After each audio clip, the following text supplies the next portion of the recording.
उत्तराखंड में विधानसभा चुनाव में अभी हालांकि 1.5 साल का समय शेष है, लेकिन सत्तारूढ़ भाजपा पूरी शिद्दत के साथ चुनावी तैयारियों में जुट गई है और पार्टी की सबसे बड़ी चुनौती उसके पिछले प्रदर्शन को दोहराने की है।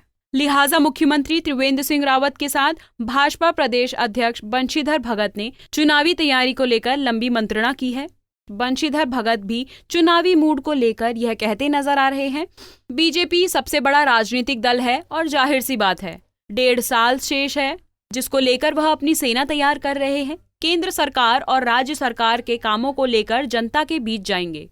देखिए, अब जो देखने वाले लोग हैं बैठेंगे वो देखेंगे, लेकिन उन्होंने अपना जवाब दे दिया है। पार्टी उस पर विचार करेगी। पार्टी के अपने नियम कायदे होते हैं, उस नियम कायदे के हिसाब से ऐसा प्रतीत होता है कि उनको नोटिस दिया जरूरी था, इसलिए दिया गया। वहीं भारतीय जनता पार्टी की चुनावी तैयारियों को लेकर कांग्रेस ने इसे भारतीय जनता पार्टी की बौखलाहट बताई है।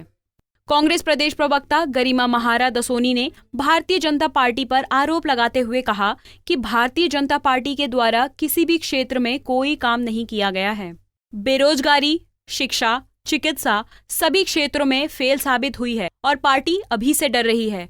लेकिन कांग्रेस आने वाले चुनाव में अपने घोषणा पत्र और भारतीय जनता पार्टी के साथ रिपोर्ट कार्ड के साथ चुनावी मैदान में उतरेगी। अब देखना बड़ा दिलचस्प होगा कि 2022 के चुनाव में किसके सर जीत का ताज सजता है, क्योंकि कांग्रेस और भाजपा दोनों ही पार्टियां अभी से चुनावी तैयारियों में जुट गई है।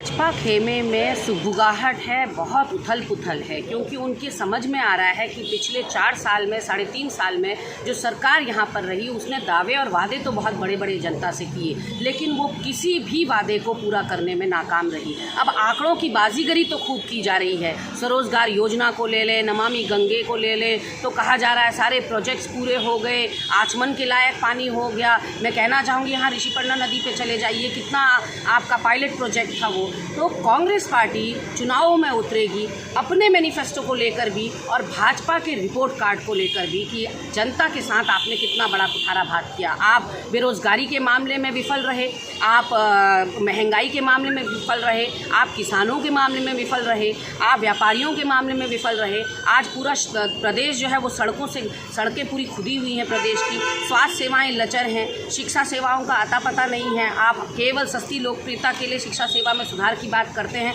लेकिन धरातल पर आप कोई योजनाएं नहीं उतार पाते हैं। तो बहुत से आपके नेताओं के द्वारा महिलाओं का लगातार प्रदेश के अंदर उत्पीड़न हो रहा है। इन्हीं सब मुद्दों को लेकर रिपोर्ट कार्ड लेकर हम जनता के बीच में आंकड़ों के साथ जाएंगे कि आपके साथ कितना बड़ा धोखा इस प्रचंड बहुमत की और डबल इंजन की सरकार ने किया है। और अगर इस प्रदेश को कोई प्रभावी ढंग से चला सकता है तो वो निश्चित रूप से कांग्रेस पार्टी है। इन सभी बातों को लेकर हम जनता के बीच में उतरेंगे।